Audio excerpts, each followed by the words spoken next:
Hello guys, మరో వీడియోలోకి మీకు స్వాగతం. ఇవాళైతే బాలాజీ నగర్లో ఉన్న గొప్ప బొమ్మలు అనగా మంచి బొమ్మలు అన్వేషిద్దాం. ఇవన్నీ ఇన్స్టాగ్రామ్లోనే చూసాము. మేము వెళ్ళి చూసినట్టే కాదు, ఇంత మంచి బొమ్మలు ఉన్నాయని మాకు తెలీదు. ఇన్స్టాగ్రామ్లో చూసి వెళ్తున్నాము. ఫస్ట్ బాలాజీ నగర్కి వెళ్ళంగానే అక్కడ పంచముఖ వినాయకుడు ఉన్నాడు.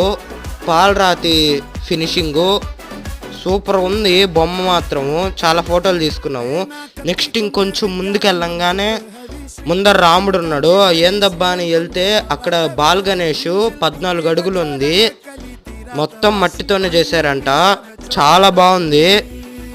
వినాయకుడు ఎంత నచ్చిందంటే మా అమ్మకి భలే నచ్చిందంట. దగ్గర నుంచి చూపిస్తాను. ఇక్కడ ఫ్యాన్లు భలే పెట్టున్నారు. కెమెరా అందుకే షటర్ అవుతుంది. ఇద్దండి దగ్గర నుంచి భలే ఉంది వినాయకుడు. నచ్చితే సబ్స్క్రైబ్